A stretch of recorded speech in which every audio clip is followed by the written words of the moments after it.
Agora a pergunta do Antônio, Antônio César.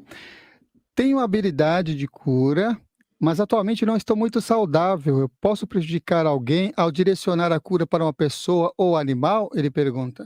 Depende do problema que ele tem no corpo físico, né, Sam? Se ele estiver tratando um câncer, por exemplo, dê prioridade ao seu tratamento, à sua cura. Mas tem algumas doenças que podem ser crônicas para alguém, como um diabetes ou a pressão alta, que não vai impedir ela de trabalhar a energia, se ela manter o equilíbrio dela. Depende de como ela está. Porque às vezes uma pessoa tem uma doença crônica no corpo, mas ela consciencialmente está ótima. Ela, enquanto espírito, está bem. É o corpo que está num momento defasado. Ela poderia, mas depende qual é a defasagem do corpo e o tipo de doença e o dreno de energia que está causando a ele. Fora isso, ele pode fazer, mas se ele tiver algo sério, pense em você primeiro, cura o teu corpo, trabalha isso para depois você funcionar melhor. Pergunta aqui do Diego. Que ele está mandando aqui agora, já dessa live de hoje. A Márcia Goulart. Sempre sinto geralmente à noite, quando faço minhas orações, a sensação de estar com as costas abertas, como se Isso aí estivesse acontece, Samuel. Pode falar. desprotegida, uma sensação de abertura total. Pode ser algum chakra que se Sim, abre? normalmente a boca de trás do chakra cardiorrespiratório, por isso dá essa sensação de estufamento da aura para trás, na altura dos dois pulmões, e tem um ponto em cima, do lado direito, na parte alta do pulmão, que é o chakra secundário humeral, que ativa muito na questão de médiums. Tem alguns casos, Samuel, que abre o chakra cardiorrespiratório atrás, parece que a pessoa está criando duas asas de energia, que na verdade é o estufamento da aura, o ballonnement, tão falado na área de projeção, pode acontecer, e se só está acontecendo na hora que ela está orando, com certeza que é esse estufamento, e aí podem ter presenças espirituais que aproveitam a dilatação dela e mexem nos pontos para puxar energia e levar para quem não está legal. Muito bem. Aí tem uma pergunta agora que a pessoa está escrevendo assim: Diego, pega a minha pergunta. É a Gabriela. Ele mandou para mim assim. O culpado é o Diego, né, Samuel? A Gabriela, Wagner, eu posso ter. Olha essa a pergunta da Gabriela. Eu posso ter uma imagem de Santinha no meu quarto? Eu gostaria de ter, mas sempre lembro da fala do Valdo Vieira referente a bagulho energético e guias cegos. Olha, se ela gosta, coloca sim, Samuel, que é o que deixa ela bem. O Valdo Vieira, trabalhei com ele anos, e o Valdo Vieira, com o passar dos anos, foi ficando muito radical. Isso não é crítica ao trabalho do Valdo, eu aprendi pra caramba com o Valdo, mas a maneira de ser do Valdo, o Samuel, era uma coisa que ficou, pro Valdo, tudo era muleta, todos os trabalhos dos outros estão errados, tudo que era guia espiritual dos outros estão cegos, e só os guias dele é que estavam legais, e aí ficou um exagero. O que eu falo para ela? Aproveita o trabalho, a parte técnica do Valdo, filtra tudo, tá cheio de coisa legal. Mas as opiniões do Valdo eram coisas dele, pessoal, e eu não concordava com um monte. O Valdo chegou para mim e falou assim: Wagner, para de escutar música, que isso é emoção. Eu continuo apaixonado por música. Ele fala: para de jogar futebol, continua jogando. Então, as pessoas têm que seguir o que ela gosta. Se ela gosta de usar um crucifixo, coloca. Gosta de usar um santinho, coloca. E o outro que não gosta, não coloque. O importante é a pessoa ter liberdade de escolha. E se a pessoa gosta daquilo, aquilo vai deixá-la suave e tranquila. O problema, Samuel, é o apego às coisas. E o apego às coisas não é o objeto, é a mente. O objeto é apenas um objeto. Se você olha para aquilo e isso te faz pensar em algo melhor, ótimo. Mas se você olha para aquilo e ficar preso só naquilo, isto se torna uma prisão. É neste sentido que o Valdo Vieira falava, mas do jeito que ele colocava, ficou mal explicado para caramba e parecendo uma coisa muito radical. Mas é no contexto de não ficar preso a nada. Agora, use tudo, desde que a mente não esteja presa em nada e a pessoa esteja usando tudo isso para libertar a consciência. Uma das pessoas até perguntou aqui, se você teve. Acho que já relatou em uma das lives, né? Se você teve contato com o Valdo Vieira. Acho que foi Sim, exatamente relatei, isso já que. contei isso várias vezes. Várias Né? vezes. Então, aqui é o Já Bruno. contei várias vezes. O Valdo hoje, Samuel, está bem diferente como ele estava aqui. Ele voltou a ser aquele Valdo bem-humorado, lá da década de 80, quando eu trabalhava junto com ele. O Valdo era muito bem-humorado, universalista, mente aberta. O Valdo me deu vários toques, né? Wagner, mantenha a mente aberta, seja universalista. O Valdo falava assim: é preciso que médiuns como nós estejamos no front da batalha, que era a palavra que ele usava, nas grandes cidades. Eu cresci no Rio de Janeiro, Samuel, estou há 30 e poucos anos em São Paulo, eu nunca saí das cidades, não fui morar no interior em comunidade nenhuma, sabe? O Valdo fala, fica na cidade, Wagner, e ele mesmo saiu depois, né? E ele era muito cabeça aberta. Com o tempo, né? E isso eu já tinha me afastado do trabalho do Valdo, porque eu tinha outra maneira de ver, mais espiritualista, agregando outras áreas, em vez de segregar e ficar só na parte técnica da projeção, e aí foi ficando mais radical. Então, o Valdo hoje desencarnado, assim como todo mundo, e todos nós vamos passar isso, existem retificações conscienciais. A pessoa percebe aonde ela não foi legal e corrige. Não tem ninguém perfeito. Então, muitas vezes alguém do lado de lá percebe que exagerou num ponto, ou que poderia ter feito uma abordagem melhor, e é assim com todo mundo. E o Valdo me procurou, não foi eu que procurei ele, em algumas projeções, e quando ele apareceu eu fiquei com o pé atrás, porque ao longo dos anos a gente se afastou muito, nunca discutimos, mas questão de trabalho diferentes, e o Valdo ficou radical, então, e aí ele apareceu e ele estava humilde, cara. Chegou, me pediu desculpa de muita coisa que ele tinha falado. Estou falando bem franco, o pessoal dele vai achar que eu estou imaginando isso, né? E falou, Wagner, ele falou para mim, o Samuel, que ele tinha sido radical, que ele podia ter pesado menos a mão e ter sido menos radical. Me falou coisas, tá? E a gente fazia, na época, segurar um na mão da outra e trocar energia, chakra com chakra, e uma série de coisas. E aí o Valdo falou, Wagner, podemos fazer uma troca de energia daquela?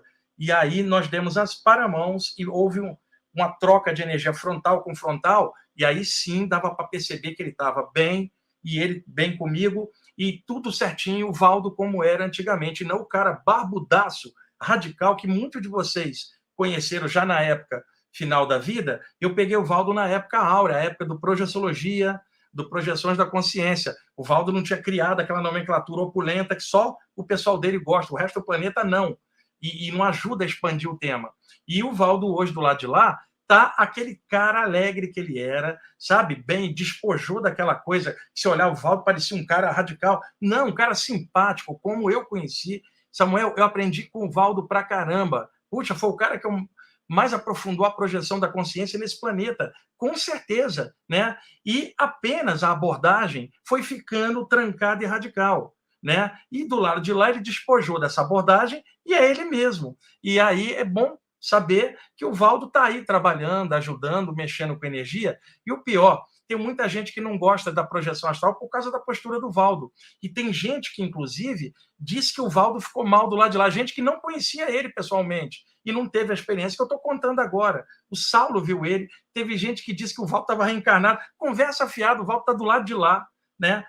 Funcionando com as coisas dele, né? Ele falou para mim que estava estudando muita coisa de corpo mental do lado de lá, mas a personalidade, Paulo, estava mais aberta, mais alegre, mais sensível e reconhecia o trabalho dos outros, porque quando ele estava cá embaixo, nos últimos anos de vida, nada estava bom a não ser a abordagem dele, pelo menos para ele.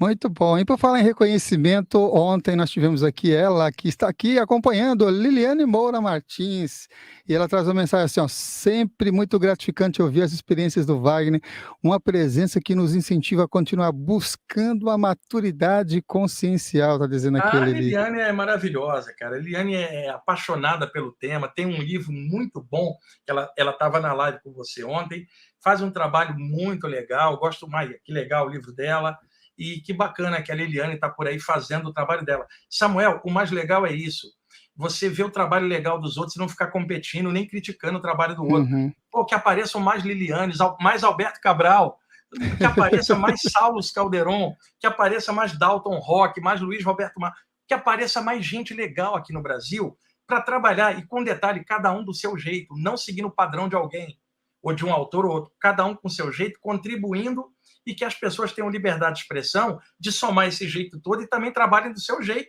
descobrindo sua praia, para não ficar padronizado pela pesquisa de alguém, ou de uns ou de outros, que é uma prisão, né? Se falava tanto de muleta na parede, e qual é a maior prisão? Fica escorado do trabalho de um pesquisador, outro repetindo o padrão, né, como teoricão do tema. Isso sim é muleta.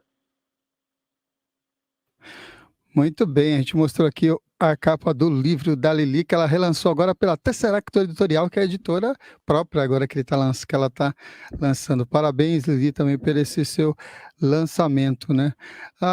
Wagner, já que a Lili mostrou aqui, e nesse livro, inclusive, o Wagner é citado em agradecimentos, assim como o Cabral também.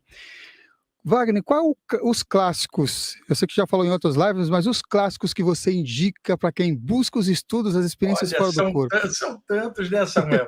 Eu vou me limitar aos clássicos que saíram no Brasil, tá? Porque tem vários clássicos que não saíram em português. Por exemplo, os livros do Dr. Robert Krukel só tem em inglês, o cara é uma fera, né? O livro do Vincent Newton Turvey também, In the Beginning of Seaship, não saíram aqui. Dos que saíram aqui, eu recomendo sempre o livro Projeção do Corpo Astral, da editora Pensamento, Silva Muldon, Hiriwald Carrington. O livro saiu em 1929 e, a partir da década de 1960, a editora Pensamento fez várias reedições do livro aqui. Hoje está esgotado, só acha em sebo, mas é um livraço, é um clássico. O livro Viagens Fora do Corpo, do Robert Alan Monroe, saiu aqui no Brasil no início da década de 80 pela editora Record. O original é 1971, na América do Norte, que é Journey Out of the Body, né? O livro dele é um clássico internacional também, imperdível, tá? Eu posso citar também o livro esse livro não saiu aqui em português. Tem um autor que eu adoro, que é o Irã, que é um francês, era o pseudônimo do Marcel Louis Forran.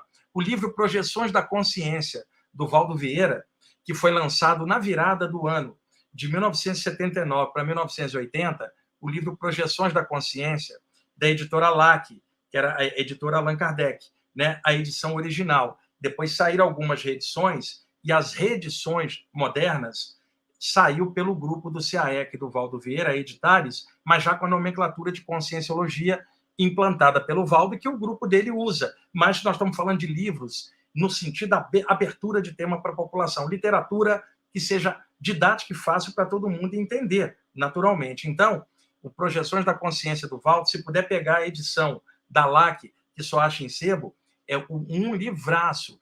Tem o Projeciologia também, que eu ajudei o Valdo em algumas partes do livro, mas já é um pouco mais complexo para falar disso aqui com um público aberto. O livro da Liliane, que a gente acabou de ver aqui, o livro Sanacan, né, do Luiz Roberto Matos também. Tem tantos livros, Samuel, que agora de cabeça... eu falei uma coisa para o Samuel antes, pessoal. Essa semana eu fiz 3 aulas à noite, um material chamado A História da Saída do Corpo. Ao longo da história, os grandes personagens que mexeram com saída do corpo. E ali, Samuel, eu mostro vários livros, né? E são 3 aulas. Em janeiro, eu vou disponibilizar essas aulas do grupo em aberto no canal do YouTube, e aí o pessoal vai poder se fartar de ver capas de autores e livros recomendados, coisa boa, profunda, os grandes clássicos do tema. Tem também aqui em português Aventuras Além do Corpo, do William Buhlmann, da editora de Ouro, e a sequência que se chama O Segredo da Alma, também do William Buhlmann, da editora Pensamento, né? E tem o livro Odisseia Astral, da Carol Abe, da editora Pensamento, também bem interessante. E outros que agora me fogem à memória, né? Muito bom.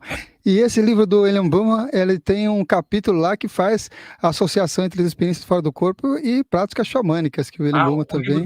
Os livros do William Buhlmann são muito bons. É um dos grandes autores contemporâneos americanos, né? E tem um outro cara que é o Albert Taylor. O livro dele não saiu aqui. O livro dele se chama Soul Traveler, Viajante da Alma. Que livro maravilhoso de relato de saída do corpo. Albert Taylor. Mas não tem em português. Vamos torcer para sair também tradução, senão a gente vai trazer outra coisa, aqui... Tem um livro do Ernesto Bozano, Samuel, chamado Desdobramento. O subtítulo é Fenômeno de Bilocação. Foi publicado originalmente em 1934.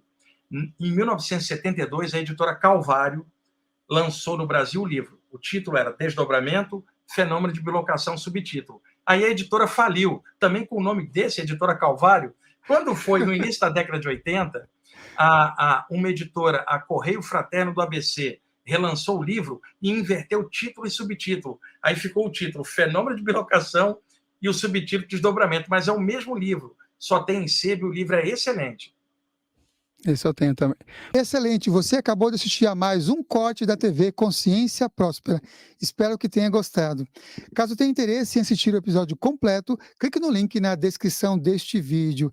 E se você quer receber mais conteúdo sobre desenvolvimento pessoal, espiritualidade e autoconhecimento, se inscreva aqui no canal. Gratidão e que as melhores energias cheguem até você.